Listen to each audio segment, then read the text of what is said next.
Good afternoon. Well, good evening. It's evening. How's everybody doing this evening? Coming live with you. I am here on Facebook. I'm checking to make sure that I am live in all the places that I want to be live in. All right. Well, good evening once again. I am coming to share with you just a little bit about a program that I have, and also to let you know that this week is International Coaching Week. And so I wanted to talk to you a little bit about coaching and the work that I do. So let me just do a formal introduction. I am streaming on Facebook. I hope I keep looking down here, and also on YouTube.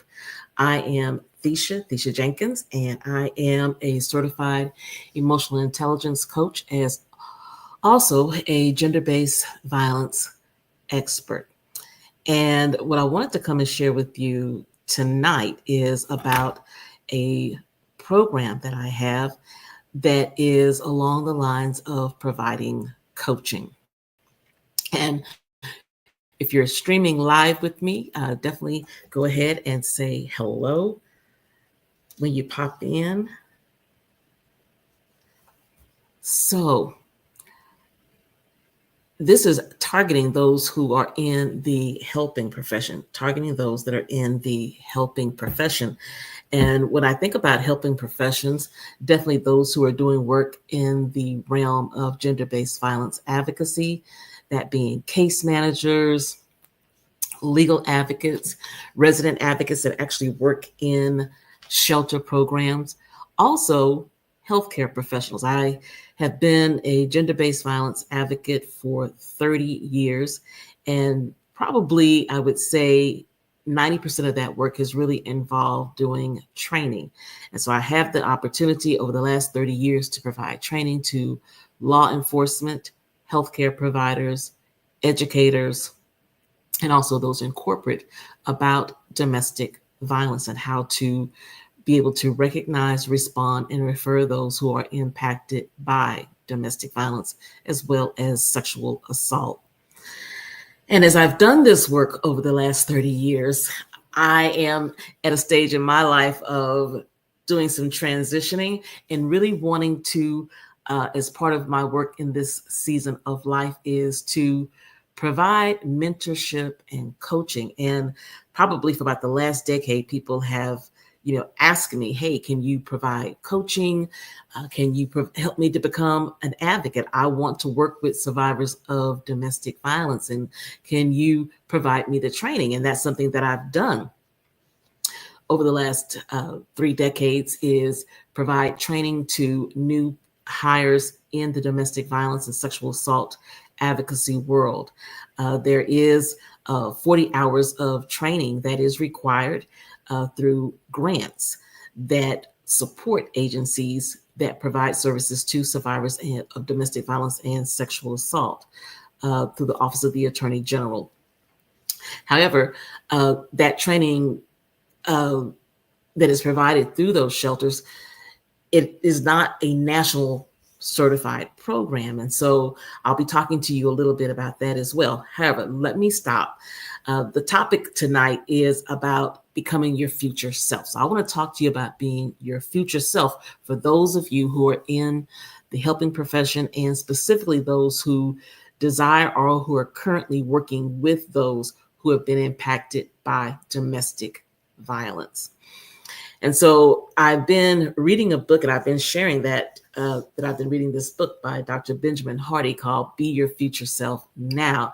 And I thoroughly have been enjoying the book, rereading the book. And it also had me to think more about the work of advocates and those who are working with those who have been impacted by domestic violence. And I recently celebrated a big birthday, and I'll be having a really big birthday next year. And I am thinking more and more about being my future self and what the future holds. And as I read the book, I thought about the lessons that I have learned in my life and the lessons that I've learned in the 3 decades that I have been in the field of gender-based violence. And so I want to share those lessons with you. And then I'm going to talk to you more about a program that I have. So let's go ahead and get into some lessons that I have learned along the way. And one of those lessons is about purpose. Remember your why. Remember your why. And we've all heard this conversation before about the importance of knowing your why. Why is it that you do the work that you do? And especially for those of us who are in the helping profession. If you are in healthcare, if you're in nursing, what has it been like almost 3 years ago for those who went through, the nurses who were there helping us as we went through COVID, what had them to continue to show up every single day, what keeps them continue to show up now. Our law enforcement officers, what has them to show up every single day? Our teachers who are showing up in the classroom in spite of all the chaos that is going on, in spite of the things that are happening within our education system.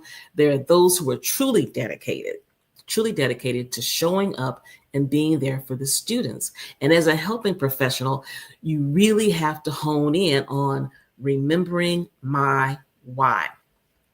And I actually recently had this conversation a few months ago. Actually, it was at the end of last year, was at a meeting with other advocates, and we were viewing a film that was probably from the early 2000s about domestic violence. And as the survivor was sharing her story, I personally was overcome with emotion, because as I sat and I listened to what the survivor was sharing, and again, this video probably was filmed in the very early 2000s, and she was just sharing about all the things that she had to overcome in order to get justice in the aftermath of leaving the person who was choosing violence and had caused her immense harm, physical, emotional violence in the relationship. And I remember starting the conversation and saying, wow, here we are over 2 decades later, and this woman's story is a story that could be told right now at this moment. And around the room, the advocates began to join in and say yes. And at that moment, it was so disheartening. And then we had to bring ourselves back as to why we were still sitting in that room, why we continue to show up to the jobs every single day. And for me, it's even beyond a job. It is, part of the work that I do through my own consulting and coaching business, that I continue to show up and provide training to law enforcement agencies to go abroad to Trinidad and to West Africa to share the message about being able to recognize, respond, and refer those who are impacted by domestic violence. And I had to remember my why. Part of my why is being a survivor of childhood sexual molestation. That is my why, that I never ever want another child to not feel heard. I never want another child to feel as though they have been betrayed by those who should have cared for them. I never want a child to feel betrayed by an adult. And so that is part of my why. Part of my why is 3 decades of doing this work, when I have people who will call me or inbox me and say, hey, I don't know if you remember me. However, I stayed at the shelter that you worked at, or, I was a part of one of the groups that you facilitated, or I was in your audience about 5 years ago. I just want you to know that as I sat there and I listened to the information, I kept thinking, that's me. And I just want to call and let you know I am out. I am safe. My children are safe. I am doing well. I've got my own place. And I have to remind myself of my why. And for those who are in the helping profession, I want you to remember your why. I want you to think about that patient, that client, that even if they don't come back and say thank you, but to watch someone to be healed, to watch someone to be able to overcome a life of violence, to be able to move forward, is what helps us to move toward our future self. And when we derail, when we take our eyes off of our why, that can be a threat to our future self. So remember why it is that you do what you do every single day. Even when you say, oh, you know what, I'm gonna resign next week. This is it. There's something on the inside of you pushes you to go ahead and say, you know what, I'm going to keep showing up. Maybe that client comes in, that hotline call comes in, and you remember your why. The second lesson is being able to learn how to reframe your world. Reframe your world. And life is about being able to reframe. Life is about being able to move through those times when you feel as though I can't do enough. And the group that I'm going to be sharing with you about tonight on our meeting last Sunday, we meet the second Sunday of each month. We actually met on the first Sunday because of Mother's Day. However, when we met, was sharing with them about, number one, your purpose, and then sharing with the group about being able to reframe, being able to identify burnout, stress, and compassion fatigue. And compassion fatigue happens usually to those who are working in helping professions such as nursing, victim advocacy, other parts of the criminal justice system. And there's this overwhelm that comes is that no matter what we do, no matter how many people we lock up for domestic violence, no matter how many people we lock up for murder, it's like every time we turn around, there's more and more people coming. And why am I continuing to do this work, or feeling as though I couldn't save that person? I shared information with them and still they lost their lives. And there's this feeling of overwhelm. And sometimes that can threaten our future self. That can threaten our ability to continue to show up and do this work and to make a difference. And I want to let you know, you are making a difference. You are making a difference. And so sometimes being able to learn how to reframe things, to be able to say, okay, that didn't quite turn out the way I thought it was going to turn out. However, what lesson did I learn? So being able to reframe situations that you go through. So reframe your world. And then finally, being able to move from historian to innovator, moving from historian to innovator. And what I mean about that is that a big threat to us becoming our future self, that big threat to us moving up in organizations, being able to amplify the message around preventing domestic and sexual violence, is being stuck in the past. And kind of like at that meeting, for a moment, I got stuck. I got stuck in all the things that had not changed. But in that moment, three things happened. Those three lessons. Number one is the purpose.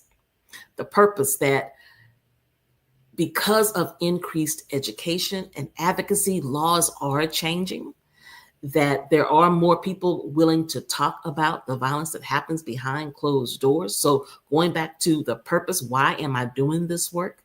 Number two, being able to reframe and say that, maybe that law didn't change. However, there's now a level of awareness. No, yes, this person went back to that relationship. However, I've had people come back 4 or 5 years later and say, I finally got out, even though they had went back several times. But they said, what they would say is that because of the information that you provided, because of the information that your agency provided, I am now able to be on my own. I felt the confidence to be able to hold that person accountable for the crime that they were committing against me.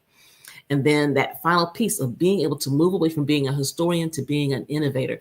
In Dr. Hardy's book, he talks about that for many people, that it's so very easy to go back and say, well, this is the way we've always done it, or to rest on our laurels, because it doesn't cause us to be creative. And he talked about being creative and being able to create that next level, being able to move towards your future self. So I want to encourage you to embrace the lesson of not being a historian. Yes, history is important. However, being an innovator, being creative. And along the way, that's something that I have learned. When I first started doing this work, it wasn't work that I initially set out to do. However, I believe that I was purposed to do it. People often say, well, how did you start?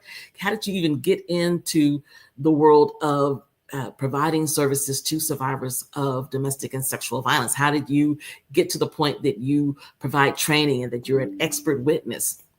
Well, I had a really nice, cushy job. Company got bought out and I got laid off, and I was there looking for a job, and lo and behold, ended up at an agency. And thought, hey, I'll hang out here for a moment and looked up, and it was like 20 years later. Have in those 20 years, what I learned so many things. And along the way, I learned to hold on to my purpose.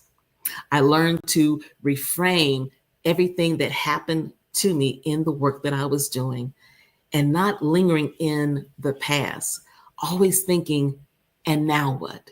How else can I contribute to this work? Who else can I help? Who else needs to hear this message? And that actually came from a facilitator that I met along the way by the name of Dorothy, who was a former nun.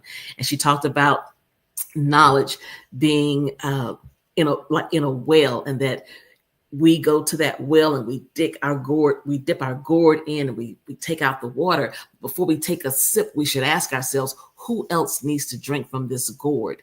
And that's also part of being an innovator. That's looking at potential. And I believe that those who are most effective at this work, that they do remember their purpose, that they are able to reframe the setbacks, and that they don't always look to the past. However, they're looking to the future. They're looking to the future of advocacy for survivors of domestic violence and sexual assault. And so that's what I want to share with you, and to encourage those of you who are in the world of advocacy. And so to that end, last year, talking about, my career, I began my company probably about 15 years ago, providing training and continue to do that work of training around domestic violence and sexual assault issues, and also doing leadership training and coaching, and have been asked again, would you be willing to provide me training so that I can do the work of domestic violence and sexual assault advocacy? And in April of last year, got approved, one of 3 programs in the state of Texas that is approved by the National Advocacy Credentialing Program, to do the prerequisite work for individuals to become credentialed advocates on a national basis. And so I'll share more about that. However, I want to share with you about a program that I initiated last May. It was last summer. And it is called The Vault. And The Vault is the Victim Advocate University for Leadership Training. Victim Advocate University for Leadership Training. And this is an opportunity. This is an opportunity to create community, to create a space for those who are doing the work of domestic and sexual assault advocacy.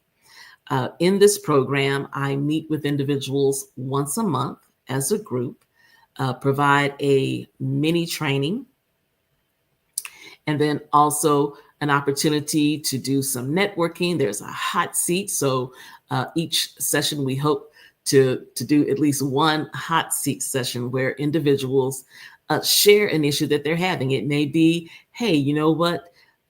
We lost a specific grant, and now we need to be able to replace that grant with X amount of dollars. And then being able to put that question to the group, and for the group to come together and to brainstorm about what are some suggestions that we could help this individual with to be able to secure additional funding. It may be that, hey, I'm having an issue with an employee. Give me some ideas and strategies on how to deal with this. So it's an opportunity for ongoing learning and professional development. And so again, we meet once a month. It's the second Sunday of each month from 6:30 to 7:30. And I'm going to put the link in the comments for you to go and to check out the page. It is currently a quarterly membership, and at a very economical investment, because here's the other part of this, going back to the fact that it is International Coaching Week. Along my journey, I made the decision, as I said, I started my business probably about 15 years ago. And when I got started, I just knew that I enjoyed teaching and training. Bottom line, I love to teach. I love to train. I love to give share information with people, and then watch what they do with it. And along the last 15 years, I have seen people do some amazing, amazing things. And that's what I love to be a part of other people's growth. However, I realized probably a few years in that I needed to have someone to pour in to me. And because of the path that I was choosing with my own business, I thought, I've never had my own business before. I've gotten to this point. However, there's some things that I know that I need to work on to expand and just to make sure that I'm doing what I'm supposed to be doing correctly. And so I began to look for coaches. And working in nonprofit, I got a little sticker shock. It's like, oh wow, that's the investment. However, I finally made the decision. I thought, you know what? If I'm not willing to invest in me, then why should I be wanting people to invest in what I provide to them?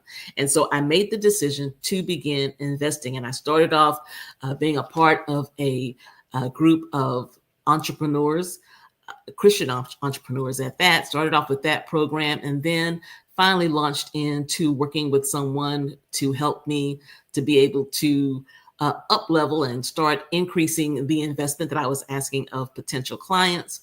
And then along the way, just continue to invest and to invest. And so I believe that investing in one's professional development is essential.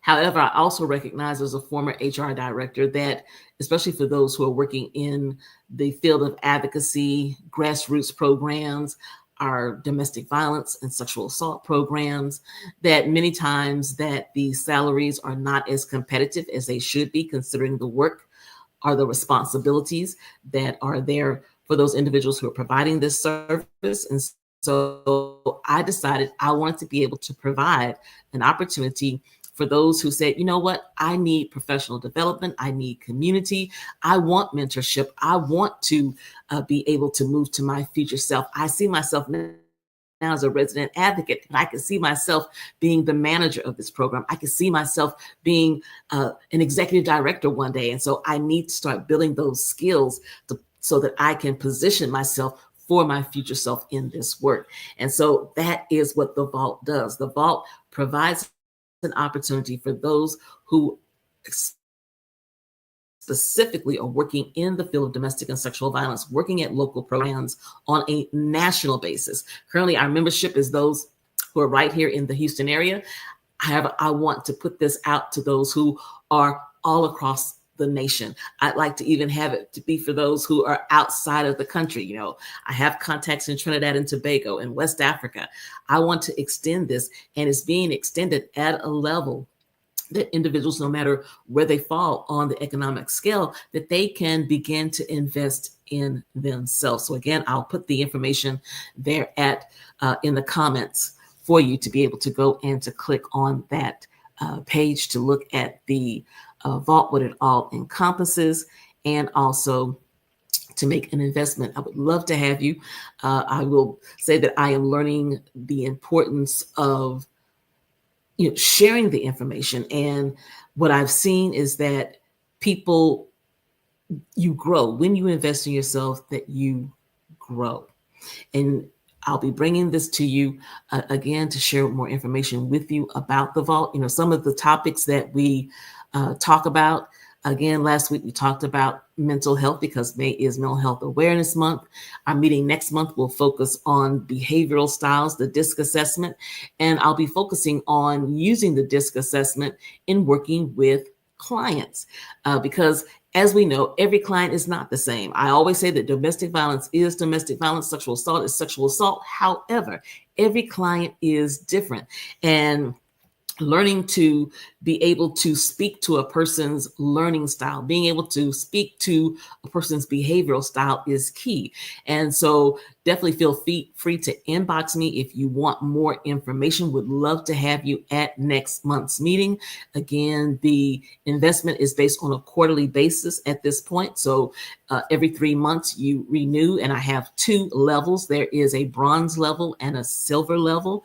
And at the bronze level, it's $49 for a quarter. $49 for a quarter. So what that gets you is admission to a virtual online group from 6:30 to 7:30, the second Sunday of each month.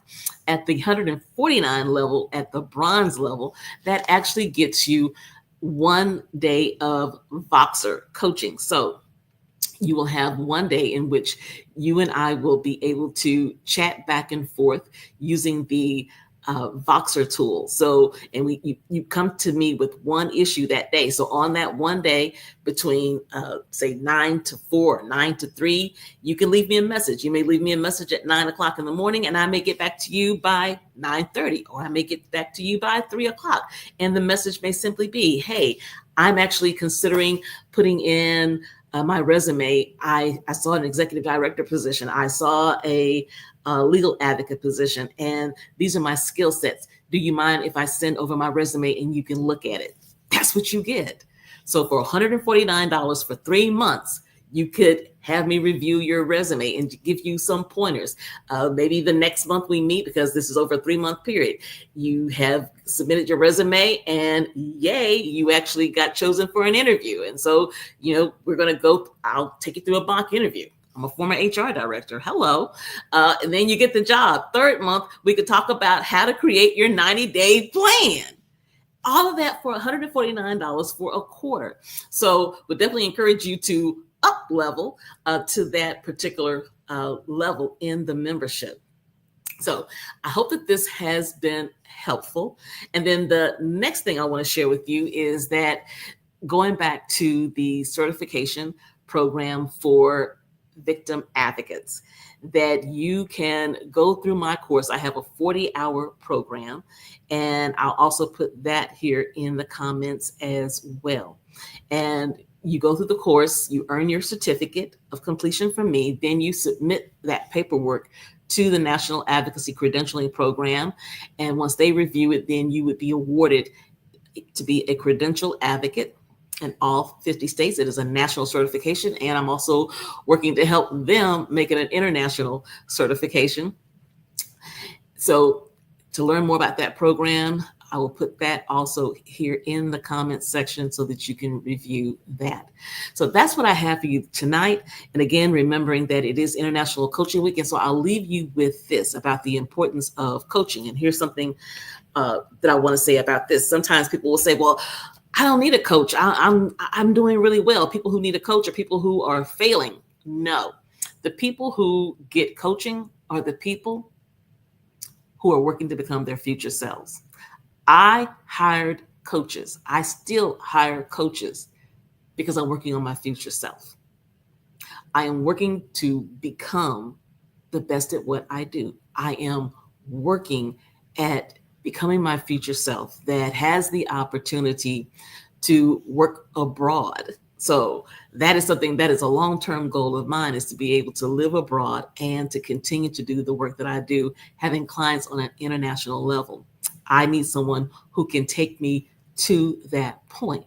I consider myself successful in that I have been able to be an expert witness and to assist those who are survivors of domestic violence, and to be able to come and share with juries in order to help them to better understand that I am actually hired to come in and to work on cases.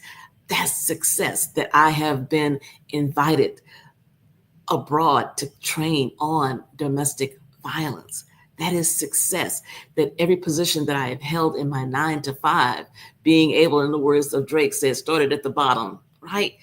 That is success. But that success has come because of coaching. It's come because I've been willing to invest in myself, whether it was through books, going to webinars, and yes, also hiring a coach. Coaches are for those who have a success mindset. So I want to encourage you to look into coaching, no matter what field you're in, no matter what the goal you're wanting to work on, and to know that if you have a desire to really move towards being your future self, that coaching is the key. And with that, I will see you next time. Good night.